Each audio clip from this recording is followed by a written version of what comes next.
Right then, so a quick walk around video for absolutely beautiful Lexus. This is a IS300 hybrid, it's the luxury model. Car's covered just 55,000 miles and has a full Lexus service history, all done at the same Lexus dealership. It is beautiful. I'll go around the car for you, finished in this lovely kind of sort of silver titanium colour. Such a handsome car, I have to say, really are. Front of the car, apologise for that, car just came. So yeah, front of the car, lights and lenses, clear and intact, there's no cracks or condensation. The bonnet, exceptionally clean, can't see any obvious marks, which there will be some, no doubt, got to be. Near side of the car, main panels there look absolutely fantastic, really crisp, no car parking dinks. Near side front alloy, very good indeed. Really nice. Near side rear alloy, again, very nice indeed. Coming around the back, it's hard to believe this is a 10-year-old car, not only in terms of weight, the condition, but also it still looks so modern. This looks like it could be launched today and still be a striking new car. Offside, driver's side, and very clean. Can't see any indentations there at all. Offside rear alloy, in really nice condition. Panel work, very nice. Offside front. It's coming to the back now. Good size boot, beautifully finished. It's nice to see someone's invested in a load liner in this one, which obviously protects the carpets underneath. It's coming to the back of the car now. Got this gorgeous interior, half leather. I think it's called oak and beige, but I stand corrected. But it's been kept absolutely beautifully. There is, by the way, a full set of original Lexus mats for the car. They're just off being cleaned at the moment. Let's go to the front and passenger side. Again, very clean and tidy. Passenger seat again in fantastic condition. Finally go to the driver's side door card, again really clean and tidy. As for the footwell areas, driver's seat again in super condition there. So inside the car now, you've got this absolutely gorgeous interior which has been kept beautifully. Sat nav, you can see, working exactly as it should up there.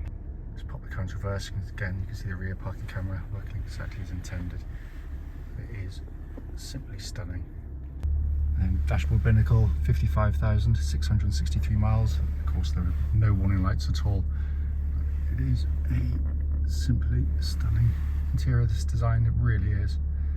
In Econ and normal mode, and I think you can configure it differently anyway. That's the dashboard you generally see. So you've got an eco meter on the left-hand side. Twist it to the right, put it into sport mode, and magically a rev counter appears, digitally of course, with a red background, give it a more sort of sporty hue. Finally, just to show you, owner's manual pack and lock and wheel nut key, all here and present with the car.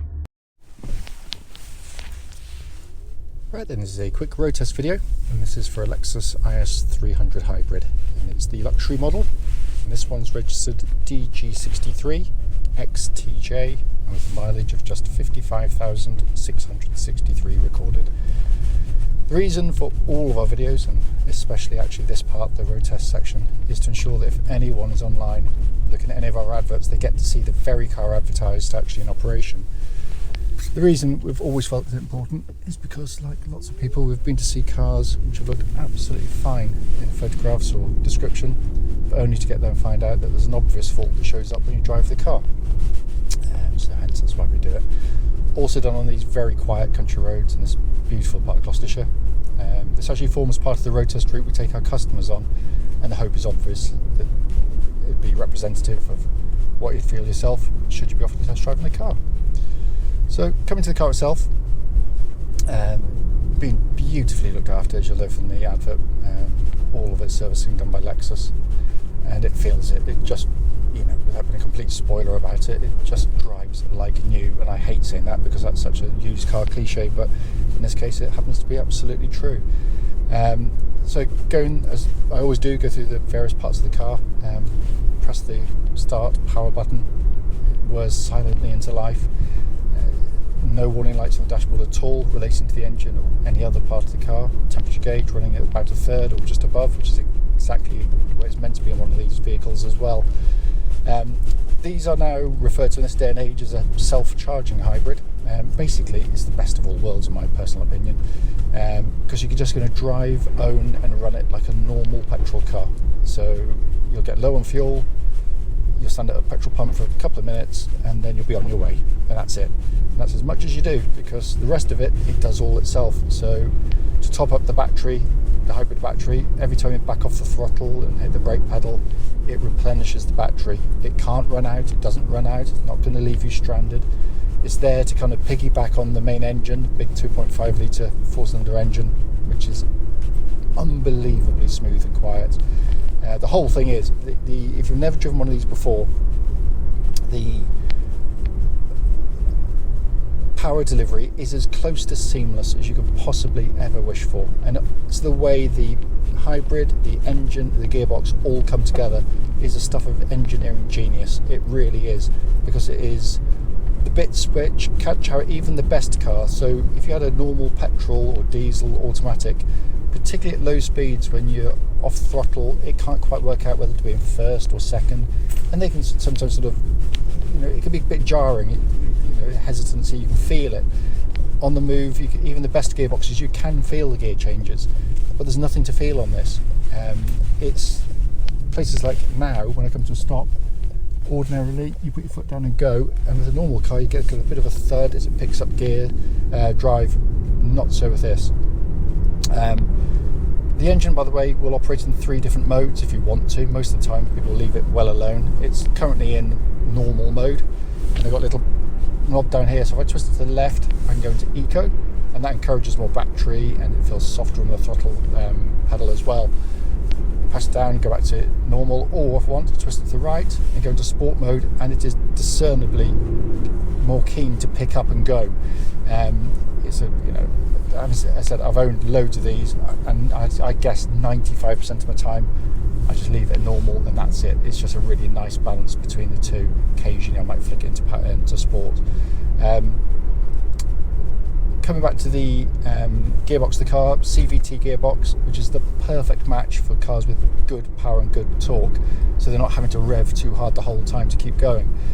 It is wonderfully smooth, and please, because it's one thing that absolutely bugs me when I read or watch videos, people sort of driving these cars, or the cars with CVT gearboxes particularly, they all want to show off the one apparent Achilles heel, which is when you put your foot down really hard, the engine revs will go up and the car kind of catches up with it. Basically, you'll drive for 99% of the time smoother than you could in any other car, any other automatic. It is beautiful. It responds beautifully to smooth driving, keen driving. When I get away from this chap in front, I'll show what I mean by, because basically CVT, it wants to operate the car in as low revs as possible at all times to maximise your fuel economy. It is incredibly efficient, but also incredibly smooth. Although it's one of these little traffic cam things fitted to the car, which will beeps now and again, which I guess you can turn off. So now I'm going to act like a bit of a hooligan, come off here, swing around, and I'm going to put my foot down hard. Engine revs pick up, and you kind of catch up with the revs, and that's it. It's brilliant, absolutely brilliant, and all functioning perfectly, of course. Brakes are fantastic on the car, powerful, solid, no pulsing, no vibrations coming back through the brake pedals, all in very, very fine order. Steering on the car, track's bullet straight.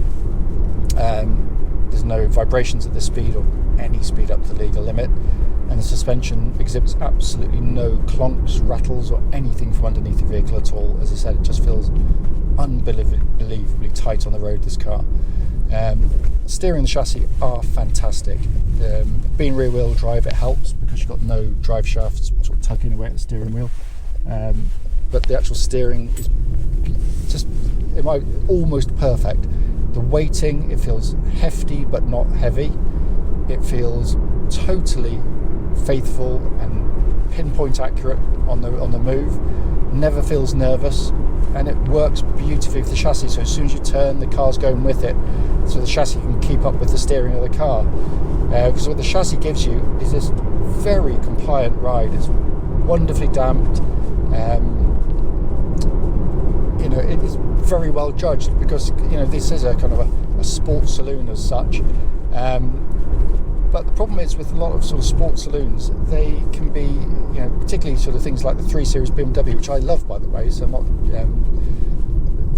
having to go at them. They're just, to me, they're too hard too much of the time, certainly the sportier ones, where, you know, they can be brilliant for that sort of 1 or 2% of your driving, but they can equally be jarring at other times when you just want to relax. This is very relaxed most of the time. Only sort of sharpest ridges will catch it out, as it will do pretty much any car. But when you go through corners like the ones ahead, it absolutely flows through corners beautifully. Body control, it's fantastic. It's just so well done. You know, its other competitors like the A4 and the C-Class are, you know, probably as comfortable in some ways, but they just don't have anything like the driver involvement that these do. It sits in the perfect place for me, but maybe not for everybody. And then finally coming inside, 10-year-old car. This is build quality, real build quality, beautiful materials used, fantastically assembled, no squeaks, no rattles, nothing. But also the architecture of the dashboard is just stunning. It's a beautifully laid out dash. Detailing of all the switchgear is absolutely top drawer. Very simple to use. You've got sat nav operated via this little mouse pad here, which is, after a couple of days in the car, becomes second nature. It's really easy to use.